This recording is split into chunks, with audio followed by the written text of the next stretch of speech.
1985, Greenwich Village. An unmarked FBI vehicle sits on Sullivan Street. The agent inside has watched this block for 3 years, and his file on Gigante is already an inch thick. Gigante steps out of 225 Sullivan in a bathrobe and slippers, muttering. He stops at a parking meter, appears to ask it what time it is, then walks toward the Triangle Civic Improvement Association. That file documents 3 murders Gigante authorized this year, direct orders on tape. Testimony from a Genovese soldier confirming he runs the most powerful mafia organization in America and over $1 billion in criminal revenue. The agent cannot charge him. Federal law requires proving a defendant understands the charges before trial. No prosecutor argues that against a man asking a parking meter for the time. For nearly 30 years, Gigante will run the Genovese family from inside a 6-block radius, the FBI watching every step, knowing exactly who he is and legally unable to move. How does one man paralyze an entire agency? And what finally forced him to confess? Greenwich Village, 1928. The Gigante family is Italian immigrant working-class crowded apartment, Catholic calendar, sidewalks where children learn early that silence outlasts most mistakes. His mother calls him Vincenzo. The street calls him Chin. At first, it sounded almost harmless. A nickname, a neighborhood thing. Within 20 years, it will be a word that men in smoke-filled rooms say by touching their jaw, because saying it out loud feels like something that could come back to them. Gigante does not grow into a talker. He grows into a watcher. That distinction matters enormously in the world waiting for him. Intelligence, in that world, does not look like degrees or polished arguments. It looks like a boy who knows precisely when to stay quiet. You would walk past him in a crowd. That is the first clue. He drops out at 9th grade and picks up boxing. From 1944 to 1947, he fights professionally, winning 21 and losing 4. Boxing teaches him things no classroom can rhythm: pain tolerance, distance management, and the gap between absorbing a hit and returning one. How long a man can stay upright after his brain tells him to fall. Step in, step back, take damage, hide damage, wait for the opening. That sequence becomes his entire criminal strategy. Vito Genovese notices him. One of the most feared men in New York sees a young fighter who does not brag, does not panic, and does not talk too much. In organized crime, those are job qualifications. Gigante starts as muscle, becomes trusted muscle, becomes something closer to the family's personal property. By the mid-1950s, New York's underworld is not chaos. It is a shadow government, with bosses, territories, taxation, and punishment. It has rules. Ugly rules, but rules. And Gigante begins to understand something that will define the next 50 years of his life. Rules are not just chains. Sometimes they are ladders. May 2nd, 1957. Frank Costello walks into the lobby of his Central Park West apartment building. Costello is not just a gangster. He is connected to politicians, judges, and the kind of money that newspapers call legitimate. A man steps from the shadows. Gigante fires. The bullet grazes Costello's skull. Blood flashes. The boss survives. As assassination attempts go, technically a failure. But in organized crime, the aftermath of a failed hit can deliver the same result as a clean one. Costello reads the message. Genovese rises, and Gigante, the shooter, receives something with no salary buys. He gets legend. Then the government tries to cash in on it. Prosecutors call Costello to identify the man who pulled the trigger. Victim, shooter, courtroom. Simple arithmetic. Except Costello says he saw nobody. The code holds. Gigante walks. Sit with that moment. Not innocent. He fired the gun. Not invisible. Costello knew his face. What Gigante learns inside that courtroom is far more valuable than an acquittal. You can be obvious and still be untouchable, as long as the system cannot force anyone to say your name. That lesson compounds in 1959 when Gigante and Genovese are both convicted in a federal narcotics conspiracy. He goes to prison. Not yet a boss. Not yet a myth. Inside Atlanta Federal Penitentiary, he studies. Not books. Men. Specifically, the ones who never go to trial, inmates who claim psychiatric illness severe enough to make prosecution impossible. He watches which claims hold, which doctors accept them, how long a well-documented mental history can stall a case. Prison, in organized crime, filters men the way pressure filters coal. But for Gigante, it does something else. It hands him a blueprint. He emerges in the mid-1960s, harder, quieter, and now a captain in Greenwich Village. Here is where most tellings get lazy and say, Gigante started acting crazy. That is too easy. The sharper question is this: at what precise moment does a performance become more valuable than the truth it covers? In 1969, Gigante faces a New Jersey conspiracy charge bribing police officers in Old Tappan. Procedural case, dangerous kind, generates paperwork, witnesses, and open doors. Right at this pressure point, his medical narrative shifts. Psychiatric evaluations appear. Hospital admission accumulates. Doctors document a man who appears confused, unable to follow proceedings, cognitively impaired in ways that predate the charges. This is the hinge. Slow down here, because what happens next is the entire story compressed into a legal principle. American law requires a defendant to be competent to stand trial, not sane when the crime occurred, but capable right now of understanding the charges. It is a humane rule. Remove that protection and the state becomes something to fear. Keep it, and it is available to anyone patient enough to study it. Gigante studies it. He has been studying it since Atlanta. In 1971, he is declared incompetent to stand trial in the New Jersey case. The prosecution stops from the cold. He does not just win that case. He activates a template he built a decade earlier in a federal cell. From this point forward, he is not constructing alibis for individual crimes. He is building a weather system, hospital admissions, family testimony, psychiatric notes, decades of documented impairment designed to force every future prosecution into fighting two battles before the first witness takes the stand. One battle about crimes, one about whether he can even face them. He was not going crazy. He had just spent 5 years studying the only legal defense the federal government could not beat. The costume is now in production. What did it actually take to get Gigante through a courthouse door? And why, even after agents knew he was performing, did it take until 1997 to convict him? The answer starts not with a raid or a wiretap, but with a building on Sullivan Street that looks like it barely matters. The Triangle Civic Improvement Association sounds exactly like a place where retired men argue about pothole repairs. Perfect. That is the point. Behind its unremarkable facade on Sullivan Street sits one of the nerve centers of American organized crime. Gigante receives visitors there, conducts business, moves power through a room that looks, from the sidewalk, like nowhere that matters. The blandness is loading bearing. But the Triangle is only half of what he is building. The other half runs through hospitals. Through the 1970s, Gigante voluntarily checks himself into Bellevue and other psychiatric institutions multiple times. Each admission generates a record. Each examining doctor writes notes, several diagnoses of paranoid schizophrenia. Years before it will be needed in court, the paper trail accumulates in hospital intake forms. In 1981, the reigning Genovese boss, Funzi Thierry, dies of cancer.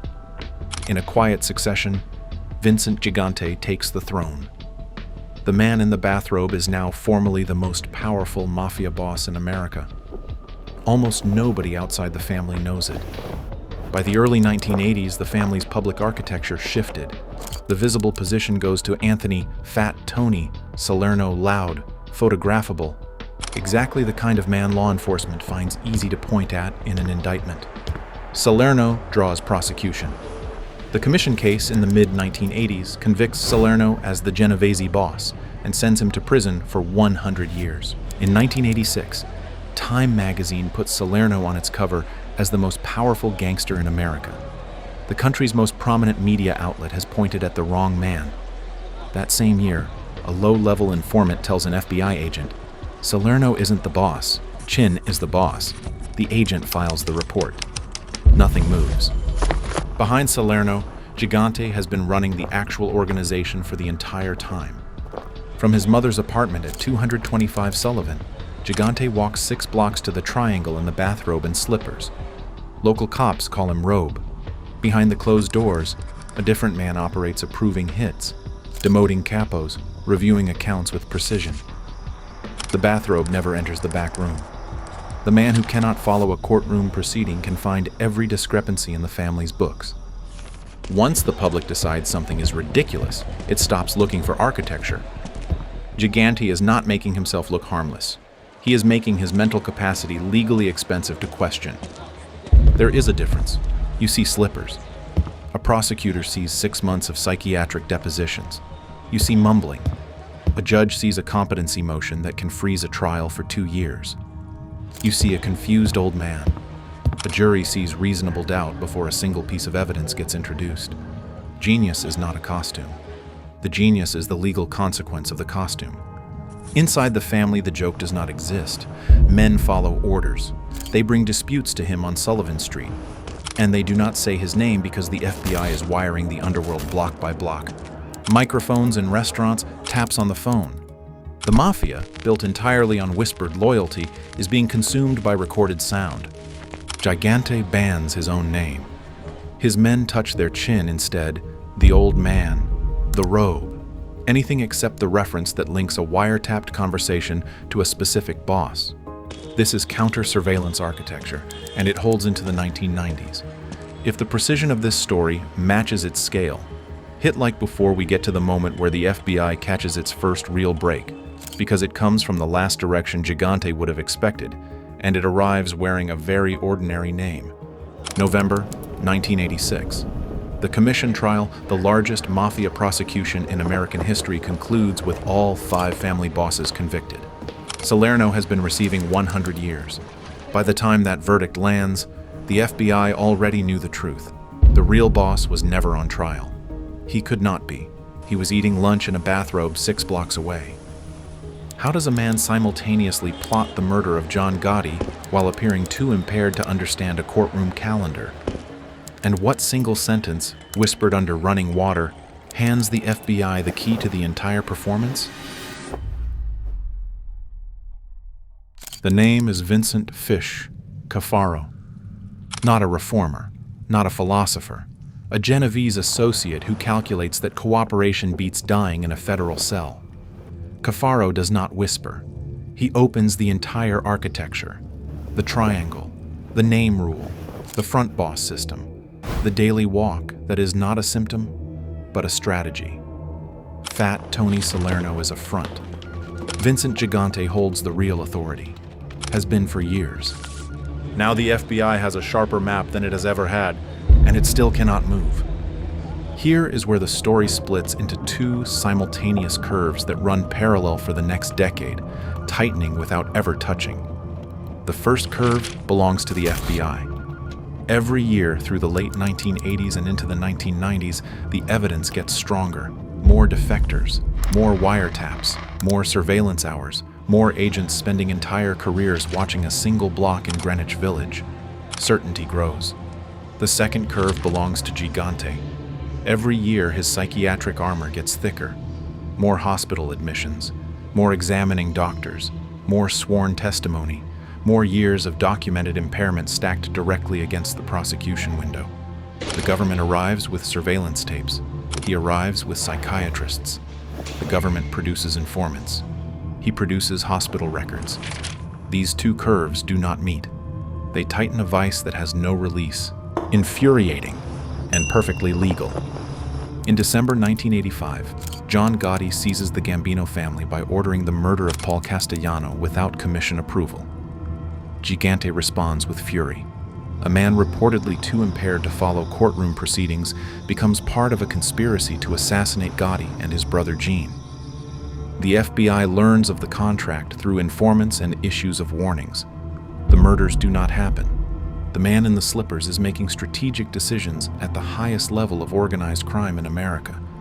By 1990, federal prosecutors move. The indictment charges Gigante with racketeering and conspiracy to murder John Gotti. Immediately, the competency machinery restarts. Defense psychiatrists evaluate him. Court-appointed psychiatrists evaluate him. 7 in total. 4 diagnosed paranoid schizophrenia. 3 suspects are malingering but cannot prove it. That split is the entire defense. You do not need to convince every doctor. You need enough disagreement that no judge can call the question settled. Then Father Louis Gigante takes the stand. Catholic priest, South Bronx councilman, community housing developer with a reputation no prosecutor can easily attack. He swears under oath that his brother has been mentally ill since childhood. The FBI has surveillance photographs. The court has a priest's sworn testimony. Federal prosecutors know which one jury believes. In 1991, the judge rules, not competent to stand trial. The case stops cold. What makes this moment worth sitting inside is not the ruling. It is what happens the same afternoon. Agents photograph Gigante walking out of a psychiatric appointment. The moment he clears the clinic door, the bathrobe comes off. Posture upright. Stride is normal. Eyes forward. They have it in the film. A man who cannot follow courtroom proceedings walks to a car with the bearing of someone who has just finished a business meeting. None of it overrides a psychiatric report inside a courtroom. The photograph proves nothing the system will accept. This cycle repeats through the early 1990s. New charges. Same motion, same doctors, same desk. Each time the competency machinery restarts, months dissolve into hearings. Consider what this feels like for an agent who has spent years in a parked car on Sullivan Street. Years convincing witnesses to testify against men who have killed. Then the entire legal machine stops because the defendant appears too fragile to comprehend the charges. You do not need to believe him. You need to beat him under the rules. Then comes the moment that cuts through everything. Peter Savino, a Genovese associate who later cooperates, describes a scene almost too precise to believe. Gigante takes Savino into a bathroom, turns the faucet on full, and leans close under the running water. Then he issues instructions about criminal business. Tell them I'm crazy. Not I am crazy. Not a plea. An instruction. Tell them. 4 words that collapse 30 years of psychiatric theater into a single stage direction delivered by the director himself. The bathrobe was never a disguise. It was a machine for generating institutional doubt. And here was the man explaining how the machine runs. By 1995, Gigante remains the most investigated organized crime figure in American history and has not faced a single trial. Federal prosecutors make a final move. 14 psychiatrists, 3 times more than any defense can assemble, trained specifically to detect malingering. The act that has been held for 27 years is about to face the system it was built to evade. How do you convict a man who has transformed every piece of accumulated evidence into a procedural reason why the trial cannot begin? And what does it finally take for a federal judge to look at the record, look at the man, and rule that 30 years of documented impairment does not outweigh 30 years of documented criminal command? Eastern District of New York, 1996. The 14 specialists observe Gigante at night, in transit, in unguarded moments. Their findings tip the balance past the point of reasonable dispute. Judge Eugene Nickerson reviews the accumulated record psychiatric evaluations, cooperation agreements, surveillance reports, testimony from men who received orders from Gigante while simultaneously hospitalized, and finds him competent to stand trial. The wall does not collapse. It cracks. But a crack in a wall that is thick enough. The 1997 trial begins 7 years after the 1990 indictment. 7 years of delays, continuances, and legal trench of warfare. Gigante arrives sometimes in a wheelchair, sometimes appearing distant, always carefully presented to suggest fragility. His lawyers are meticulous, never to show him actively engaged with the defense, because visible engagement would contradict every psychiatric filing they have ever submitted. At one point, the judge orders him to stop performing for the jury. The courtroom becomes a theater within the theater. Prosecutors enter the Savino recordings into evidence. Peter Savino, a Genovese associate who became a federal informant before dying of cancer, left behind secret tapes of Gigante in his own voice, ordering specific hits, naming specific targets. A dead man's evidence entered into the record. The cooperating witnesses, Sammy Gravano, Alphonse Darco, Peter Chiodo, describes the same architecture from independent vantage points. Gigante commands, decides and understands exactly what the bathrobe accomplishes. The government also dismantles the medical record. Psychiatrists evaluated him without knowing he was running murder conspiracies between appointments. A doctor observing symptoms in a clinical setting does not know those symptoms are being performed for a specific legal audience. A tremor can be real and strategic at once. A diagnosis can serve as camouflage without being false. In Gigante's case, that was a partnership. He only needed to exaggerate genuine frailty far enough to block prosecution. The question was never whether he had medical problems. The question was whether he had deliberately amplified them into a criminal obstruction scheme. The jury must decide which version of the man is more present, the patient or the boss. July 25th, 1997. Guilty. Racketeering, conspiracy, extortion, and conspiracy to commit murder. Not every charge holds. Some older allegations fail on evidentiary grounds. But the center of the case survives. For the first time in 40 years, the legal system gets Gigante through the front door of consequence. December 1997. 12 years in federal prison. And still, he does not drop the act. From inside federal custody, Gigante continues giving orders through hand signals and trusted visitors. A conviction has moved the man. It has not moved the organization. The FBI has finally convicted Vincent Gigante. Now it has to do something harder. Convict the 30 years of deception that kept him free. If the act never stopped, not for an indictment, not for a trial, not for a guilty verdict, what is the only thing that can finally end it? And what does the government offer a 74-year-old man to make him surrender the one thing he spent 3 decades protecting? The prison does not shrink him enough. He is 71 at sentencing. His body is deteriorating, and the organization does not dissolve because a judge assigns a number. Crime families are engineered for the boss's absence. Messages travel through relatives and handshakes that leave no paper trail. The play continues. In 2002, a new federal indictment targets Genovese figures, including Gigante and his son Andrew. This time the charge is not racketing. It is an obstruction of justice. The government is not coming after the crimes the performance protected. It is coming after the performance itself. That is the final inversion. The act that blocked prosecution for 30 years is now being charged as a crime, not the racketeering it protected, not the murderer it shielded. The performance itself, decades of wasted court time, misled physicians, and continued criminal command from behind a medical mask. The bathrobe is now evidenced. The same image that served as armor for 30 years has been turned around and read as a confession. Every hospital admission, every shuffled walk down Sullivan Street, every mumbled answer to a psychiatrist, every year of delay, the government wants to present all of it as deliberate criminal deception aimed at the federal courts. Gigante, at 75, looks at the legal architecture he spent his career constructing and understands what happens when the enemy finally gets inside. Every wall becomes a document. Every document becomes an admission. There is one condition that cannot be negotiated. He must admit in open court on the record that the psychiatric defense was deliberate against fraud. The government spent 30 years trying to extract one thing from Gigante, his own voice confirming the act was an act. The plea requires him to hand it over. He negotiates. April 7th, 2003, Brooklyn Federal Court. No ceremony, no thunder, lawyers, a judge, papers, and an old man at the end of a very long road. He pleads guilty to obstruction of justice.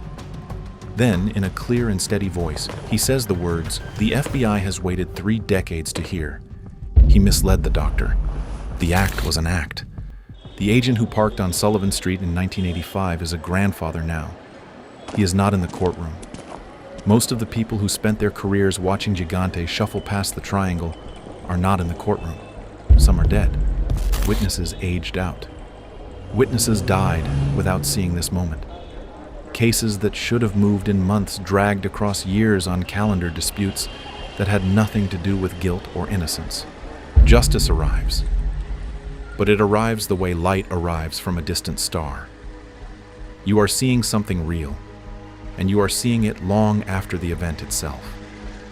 December 19, 2005, Federal Medical Center, Springfield, Missouri. Vincent Gigante dies at 77. The robe is gone. The act is gone. The organization he commanded has been hollowed by cooperation agreements, federal indictments, and the cascading prosecutions that his 1997 conviction helped accelerate. The method remains. The story most people think they know has it backwards. The FBI was never outsmarted. They were legally paralyzed. Gigante made the federal government pay full prices for its own principles. The competency rule exists because a democracy cannot prosecute a person who cannot comprehend the proceedings. Remove that protection and the state becomes something to fear.